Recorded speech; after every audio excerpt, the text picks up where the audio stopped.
Agora, hoje é o dia do automóvel.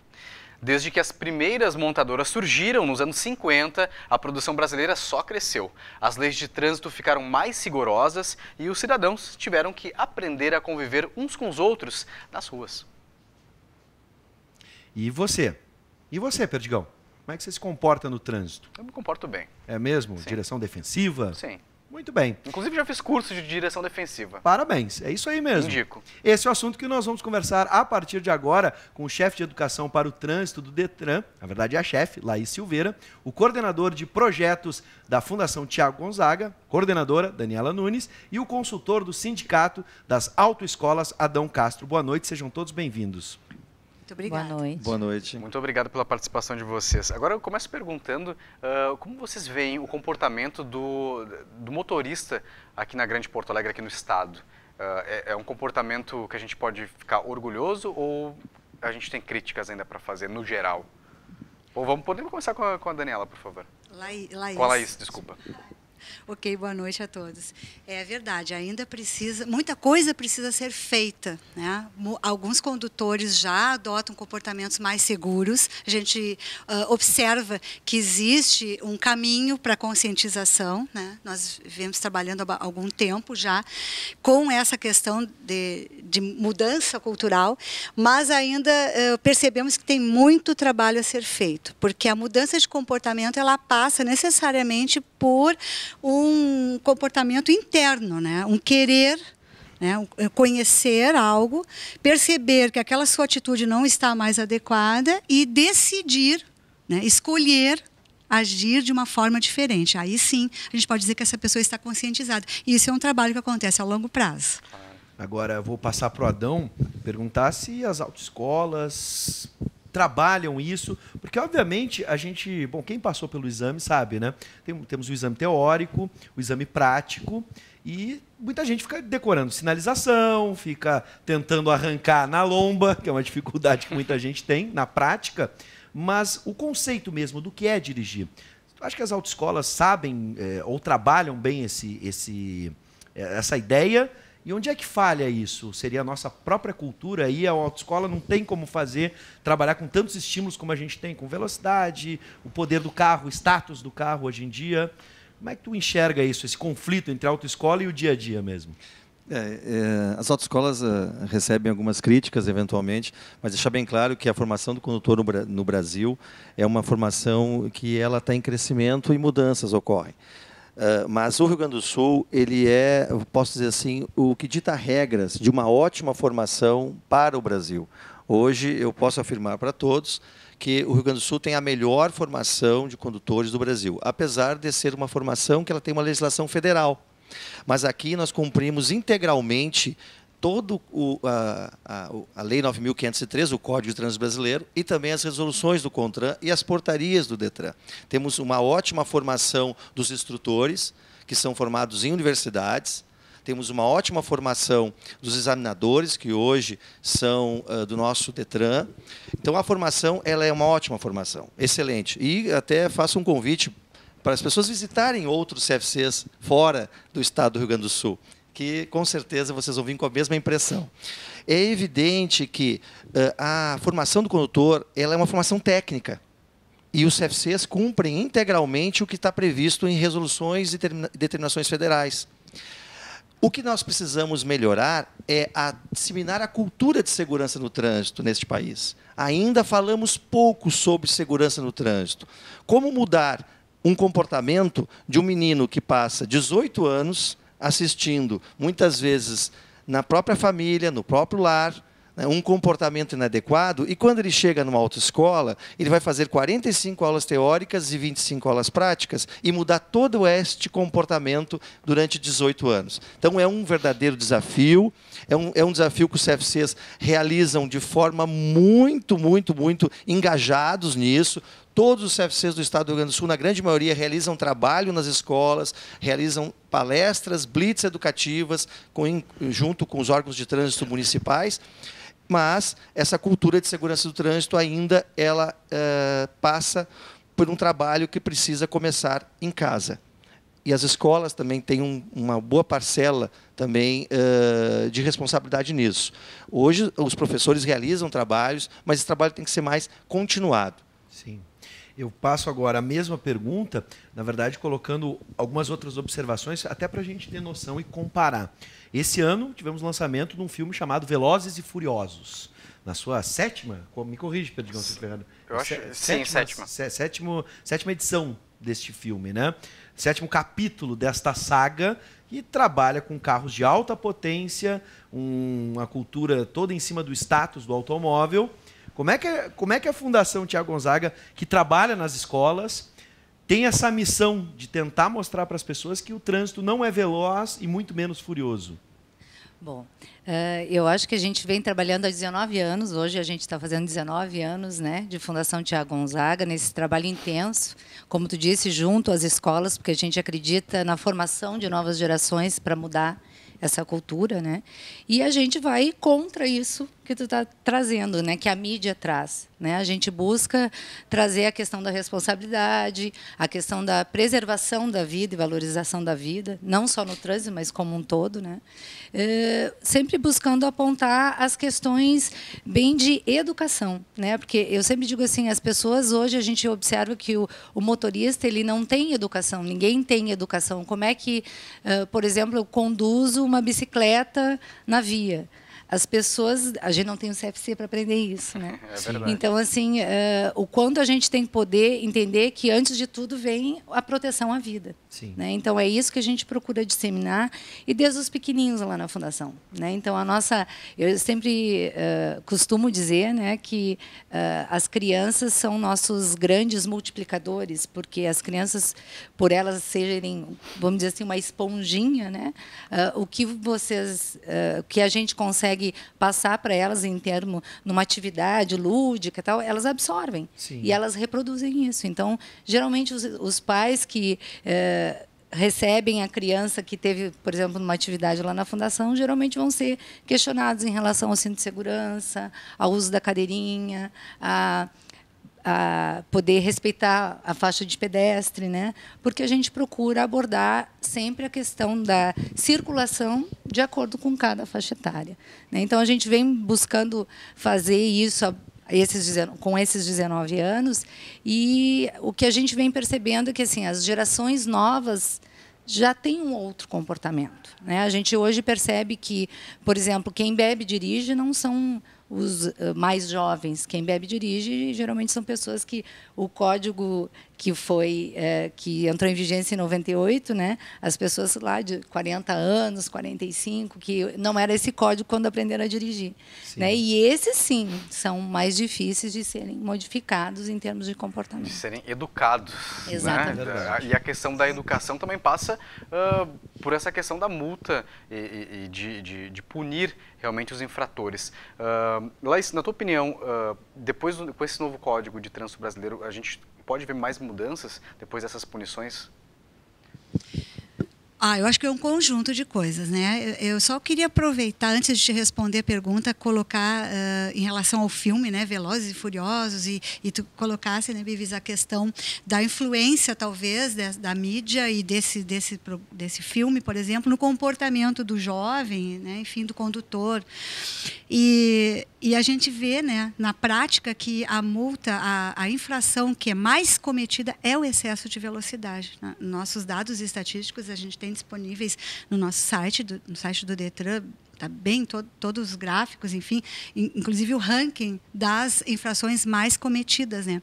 E a velocidade é um deles, né? Então é bem difícil as pessoas se darem conta de que nós não podemos imprimir uma velocidade como esses filmes mostram, né, com os carros superpotentes em vias, né, preparadas para isso, quando não tem movimento nenhum, né, e se tem, é algo cinematográfico, produzido, e não transpõe, assim, não mostra a realidade como é de fato. Então, assim, uma coisa é separar o que é fantasia e o que é realidade. Então, assim, O Código de Trânsito Brasileiro, quando ele foi lançado, com certeza, ele é muito mais rígido, ele veio realmente para auxiliar nessa mudança de comportamento, que se a pessoa não se conscientiza, como eu falei anteriormente, através da punição, que é uma forma de educar, ela também vai ter que frear o seu impulso de transgressão, né? De não se dar conta de que tem que valorizar a segurança, de que a vida está em primeiro lugar, né? Então, que ela tem que gerenciar o risco, que o risco de se envolver num acidente está presente a todo momento, né? E a gente, se analisar todos os artigos do Código de Trânsito Brasileiro, que são muitos, mas todos eles estão levando em conta, estão valorizando a questão da segurança nos deslocamentos, né? Sim. No ir e vir das pessoas no trânsito em todos os seus papéis. Então, esse é um trabalho que nós, da área de educação lá no Detran, enfatizamos muito, né? Quer dizer, sempre todas as nossas ações, os nossos projetos, sempre valorizam, sempre põem à frente o valor segurança, né? Então, isso que a gente procura passar através de 3 eixos que a gente normalmente coloca, que é a sensibilização, então, através da mídia, dos vídeos educativos, da parte de das Facebook, campanhas campanhas, enfim, a nossa mídia digital, né? Enfim, Facebook, Twitter, o site, o portal de educação, enfim, essa parte de sensibilização e também nas palestras, né? Tentando chamar atenção para essa questão. Sim. A informação, que é muito importante, as pessoas precisam se informar do porquê da regra. Se eu não entendo a regra, é difícil eu cumprir. Por que eu tenho que fazer isso? Não, nós ensinamos o porquê, nós mostramos o porquê, a razão. Então, as leis da física. Então, por que eu tenho que reduzir a velocidade quando eu entro numa curva? Porque se eu não reduzir, o que vai acontecer? Aí vem a força, né, centrífuga, que joga para fora, e eu vou sair da pista, eu vou colidir com uma árvore e assim por diante, né, gente? E a formação, que daí a formação é importante para os multiplicadores que a Daniela colocou, né? Não só a criança, mas quem quiser e se interessar em ser um multiplicador dessa cultura de segurança no trânsito. Perfeito. Vou pegar o gancho da Laís para falar sobre o porquê, e aí vou dar um exemplo, e curiosamente não tem nada a ver com a via, com o automóvel, e sim com o pedestre. Certa feita, viajei para Londres, agora vou me exibir, e aí a primeira coisa que eu tomei um xingão, no bom sentido, foi porque eu fiquei parado na escada rolante na esquerda. E aí as pessoas começaram, sai daí, maluco, sai daí. Eu falei, mas vem cá, eu fico na escada rolante onde eu quero. E aí eu descobri que eles já tinham a prática de se posicionar à direita para deixar o caminho livre na esquerda. Veja bem, estou falando de pedestres. Porque algumas pessoas realmente precisavam pegar o trem ou alguma coisa, imprimir uma maior velocidade com os seus pés e passavam, utilizavam. Outra situação bem corriqueira que acontece aqui é no elevador. Não sei se já aconteceu com o Diego Perdigão. As pessoas começam a entrar no elevador, especialmente no shopping center, e não esperam tu sair. É verdade. Vem cá, não é uma questão de educação, é uma questão lógica. Se eu não sair do elevador, você não vai entrar, né? Dois corpos não vão ocupar o mesmo espaço.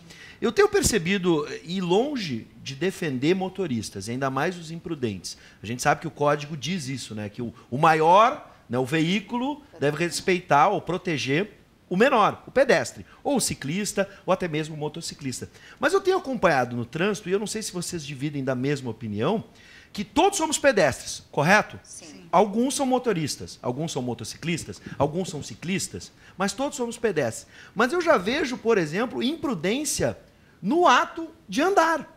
As pessoas, por exemplo, não chegam até uma faixa de segurança para atravessar, não esperam o sinal.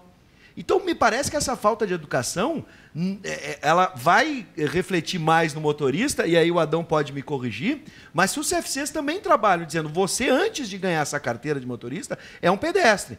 Então, quando você for dirigir, vai saber que, por exemplo, atravessar um sinal, o sinal está ali não é por uma convenção ou porque é bonito ou é porque é bacana. A faixa está ali porque tem um porquê, tem uma razão para isso, não é verdade? Muito bem, Bives. Assim, importante destacar, nós estamos há 18 anos de uma nova legislação, né? Sim. E então, hoje, nós estamos já avançando no sentido de que os pais já passaram pelos cursos dentro de centros de formação de condutores. Nós estamos já avançando. Então, nós teremos uma mudança de cultura exatamente nesse sentido. Os pais já tiveram a oportunidade de receber uma formação adequada, uma formação mais aprofundada no Centro de Formação de Condutores. Sim, os Centros de Formação de Condutores trabalham isso, tanto na direção defensiva, tanto na norma de circulação e conduta, sobre o comportamento do pedestre.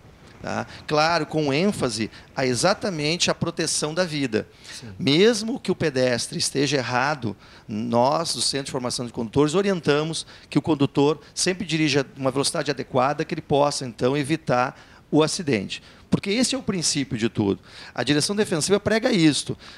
Evitar o acidente, não interessando ou não levando em conta quem estava errado ou quem, na verdade, foi imprudente. Tá? Eu gostaria também de salientar, também sou secretário de Mobilidade Urbana do município de Gravataí, né? E tenho feito um trabalho lá bem aprofundado e conseguimos reduzir muitos acidentes de trânsito. E um detalhe importante sobre a questão das fiscalizações, Laís. Nós reduzimos, em relação ao ano passado, o número de autuações, né? E reduzimos o número de óbitos também no município. Então, uma coisa não está totalmente relacionada à outra. Ou seja, a fiscalização é um processo importantíssimo, nós realizamos muita fiscalização. Temos a balada segura, temos várias ações, mas, muitas vezes, a gente percebe que há fiscalização, mas não há redução de acidentes. Por quê? Tem que trabalhar a educação, tem que fazer um trabalho forte na educação, tem que fazer um trabalho forte na sinalização da cidade e tem que fazer um trabalho forte na fiscalização. Antes que eu seja mal interpretado, Perdigão, o que eu quero dizer é o seguinte, o que eu tenho percebido é uma falta de educação generalizada. Não é só quando eu pego o volante que eu me torno mal educado. Eu me torno mal educado na hora de atravessar uma rua, por exemplo. Está em trânsito. Foi com a Daniela. Eu vou atravessar aqui correndo.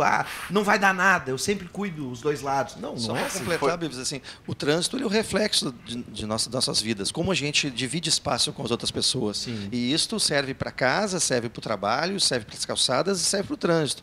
Nós, na verdade, nos comportamos dividindo espaço com outras pessoas. E, muitas vezes, esse comportamento de dividir espaço e ser egoísta, só as minhas urgências é que, na verdade, devem ser atendidas, ela está tanto na hora que eu estou dirigindo um veículo automotor, como estou também dentro de um ônibus, muitas vezes, também querendo passar de um ônibus lotado, como também sair do elevador, como tu falaste já recém, e também atravessar em local inadequado. Bom, o centro de Porto Alegre é um grande exemplo disso. É verdade. Eu gostaria de fazer por favor. Uma parte que eu acho que é bem importante a gente poder pensar primeiro que trânsito, né? Quando a gente fala em trânsito, as pessoas pensam no veículo. Né? E trânsito não, é toda e qualquer circulação no espaço público. Então, eu pisei na calçada, eu estou em trânsito. Né? Eu acho que é a primeira coisa que a gente tem que pensar. E uma coisa importante que tu falou eu acho que Londres, que tu esteve, né? Londres hoje é uma das cidades consideradas mais humanizadas, justamente porque ela prioriza a circulação de pedestres. Né? Se vocês forem ver assim, toda a questão, tanto de pedestre quanto a circulação pública em Londres, ela é muito mais facilitada do que muitas das nossas cidades. Né? Não há dúvida disso. Sim. Mas assim, o que eu acho importante a gente observar é que essa questão da humanização, que é uma questão de princípios até de preservação, valorização da vida, etc., ele faz muito sentido no momento que tu pensa que assim é o jeito que todo mundo circula. Sim. Né? Então, e o quanto a gente precisa cada vez ter mais, vamos dizer assim, projetos educativos que tratem disso, que levem realmente a questão da circulação para as escolas, que isso seja trabalhado, que a gente trabalhe a cidadania, né? Porque eu acho que é isso que a gente está faltando para a gente, né? Que a gente se comporte como cidadão, educado, que dê espaço para o outro, que seja gentil e que no dia a dia, na correria, a gente acaba esquecendo disso, né? Parece que só a gente que vale, né? Quer ver um exemplo, digamos, que tem em Londres, que eu achei muito fantástico, uma cidade cosmopolita e que recebe gente do mundo inteiro, e a mão é diferente, ela é invertida, né? O carro que vem daqui, na verdade, lá vai vir do outro lado. Eles escreveram no chão, todos os locais para atravessar, escrito assim, ó, look left. Ou seja, ele te indica da onde tu tem que olhar para fazer a travessia da rua. Então, tu vê como eles pensam em todos os aspectos, humanizando o trânsito em todo sentido. Nós repetimos nós fizemos, né, essa intervenção urbana, imitando Londres aqui, em algumas regiões aqui de Porto Alegre, com os nossos voluntários, né, porque realmente é um exemplo, né, que devia ser replicado, na verdade, em todas as nossas cidades. Né? É verdade. Agora, a gente fala muito do álcool e da direção, né, como um dos maiores propulsores aí de acidentes com morte, né, aqui no estado. E tu trouxe um dado que, para mim, é novo, né, eu não sabia que o número de pessoas que relacionavam o álcool à direção eram de pessoas mais velhas. Eu sempre pensei que eram os adolescentes, e sempre se fala isso, né? Os adolescentes são imprudentes e tudo mais. Aí veio um insight aqui, veio uma questão que é das drogas ilícitas. Se os mais velhos usam o álcool e os mais jovens não estão usando álcool, existe algum estudo, e aí a Laís e a Daniela podem falar um pouco mais sobre isso, existe algum estudo envolvendo a maconha, por exemplo, ou outras drogas ilícitas com a direção? E o número de acidentes, existe isso?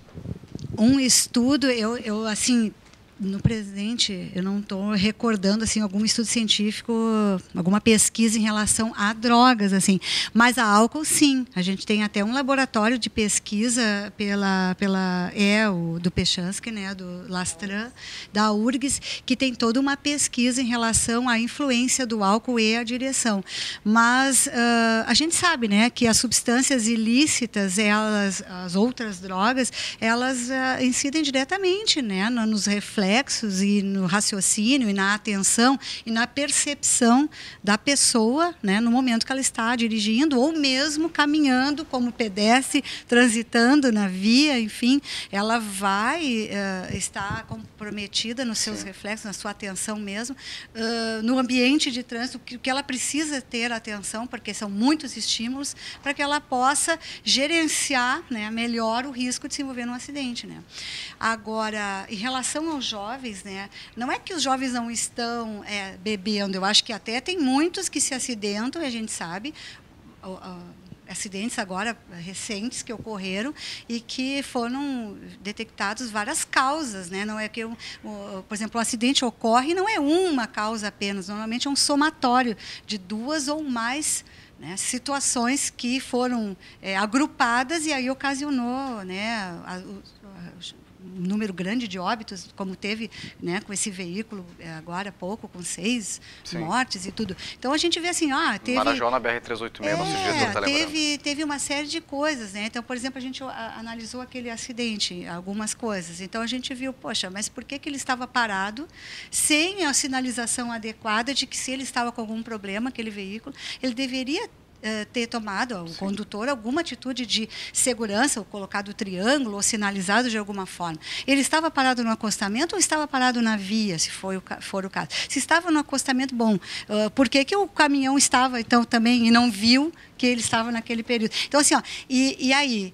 Então, a gente vai somando. Tinha também outra coisa, mais do que a capacidade do veículo. Então, tinha 6 ocupantes. Então, aí entra de novo a questão, poxa, mas tinha criança também no veículo.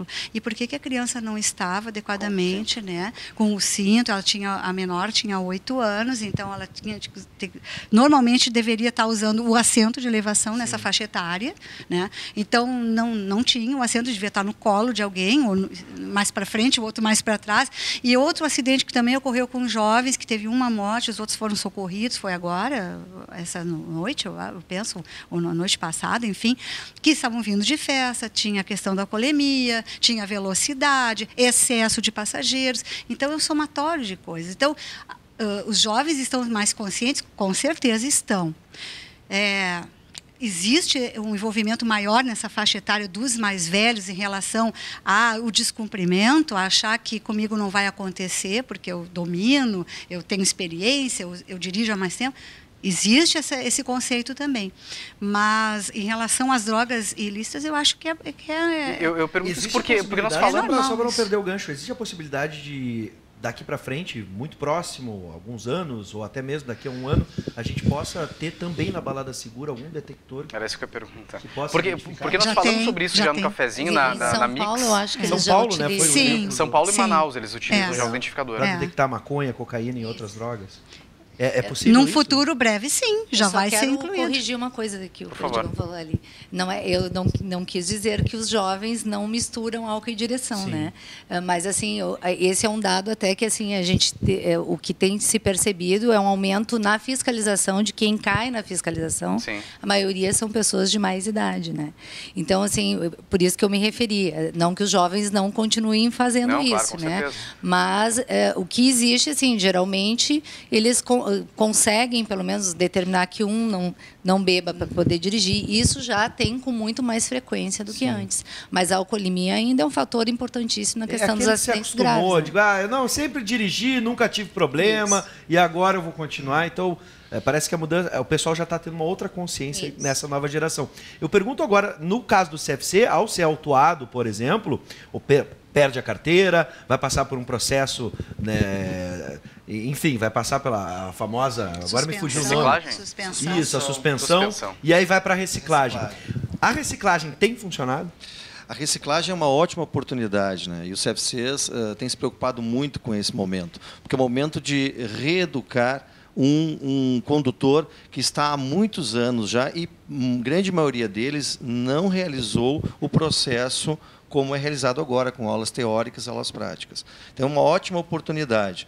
E como eu ministrei aula por muitos anos em CFC, né, eu tive a oportunidade de presenciar muitos alunos de reciclagem. Eles chegam em sala de aula revoltados, não querem fazer o curso e, no final, estão agradecendo e saem satisfeitos. E até hoje ainda, né, ainda encontro ex-alunos, né, e lembrando das aulas que você ministrou e ainda dizendo, olha, ainda até hoje realizo aquilo que você me instruiu como direção defensiva e como comportamento no trânsito. Então, isso é uma grande satisfação. E isso é uma preocupação que os CFCs vêm realizando de forma muito pontual e não perdem a oportunidade. Quando temos um candidato, um condutor infrator por suspensão, sempre levar para ele as melhores orientações e tentar mudar o comportamento para que ele não volte realmente a cometer esses atos ilícitos. Porque o acidente de trânsito, normalmente ele é precedido de um ato infracional, de uma infração de trânsito. Então, não cometer infrações de trânsito é um grande passo para não se envolver em acidentes de trânsito. Muito bem.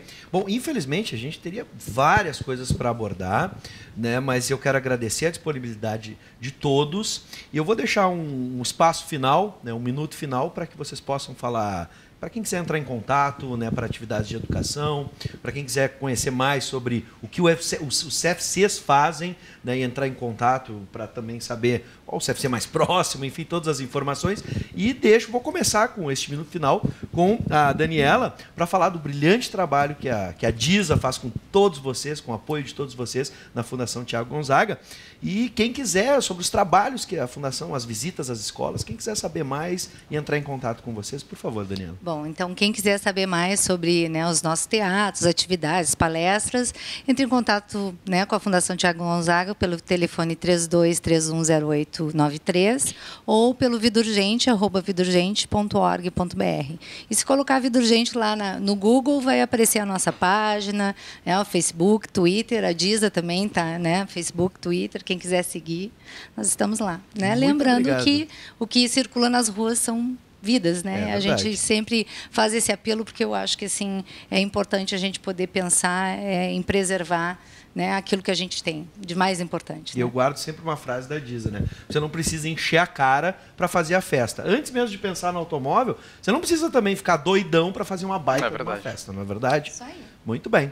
Por favor, Adão. Bom, quem quiser conhecer mais o trabalho dos sindicatos, pode também fazer o contato diretamente com o DETRAN, que é o órgão concedente, né, dos serviços todos realizados dentro do Centro de Formação de Condutores, mas também pode fazer um contato através do sindicato, que é o SINDI-CFC, né, e também vai ter todas a oportunidade de visitar ótimos CFCs no estado do Rio Grande do Sul. E deixo aqui um apelo aos condutores e a todas as pessoas que utilizam o trânsito diariamente, que somos todos nós, né, se coloque no lugar do outro. Pense um pouquinho no outro antes, na verdade, de ter uma atitude. Com certeza, você terá uma ótima oportunidade de ter um comportamento mais adequado. Laís? Bom, nós na área de educação, nós temos a Escola Pública de Trânsito. E a escola está com inscrições abertas para cursos gratuitos, cursos de formação inicial e continuada nas mais diversas áreas de educação e segurança no trânsito. E também nós temos um curso em EAD, né, de ensino à distância, um curso de multiplicadores em educação para o trânsito, que trabalha com várias abordagens também de forma gratuita. E como que a pessoa se inscreve? Através do nosso site, né, www.detran.rs.gov.br, e acessa lá o nosso portal de educação, que estão com as inscrições abertas, né. E dizer para vocês que nós estamos, né, no 4º ano da década mundial de ação pela segurança viária, pela segurança no trânsito, né? E que estamos com recém-terminados a Semana Global, né, das Nações Unidas pela Segurança Viária. E o mote principal desse ano, dessa Semana Global, e que vai se estender durante todo o ano, é a preservação da vida das nossas crianças. Então, esse é o apelo que eu quero deixar. Vamos juntos, todos unidos, salvar, né, e preservar a vida das nossas crianças, que são a futura geração que está vindo aí com uma consciência bem maior em relação às questões de segurança no trânsito. Lembrando que a educação começa em casa, e o exemplo dos pais, né, é o que vai fazer com que os pequenos no futuro tenham boas atitudes no trânsito, né? Com certeza, é bem por aí. A criança aprende muito pela imitação, né? Então, se tiver bons exemplos, com certeza ela vai fixar bem mais, né, um comportamento mais adequado e seguro no trânsito. Muito bem. Olha, muito obrigado pela disponibilidade de estarem aqui com a gente, e um bom retorno para os lares de vocês. Tá ótimo, muito Obrigada. obrigada. Obrigado pela Muito bem. oportunidade. Muito obrigado, foi um prazer.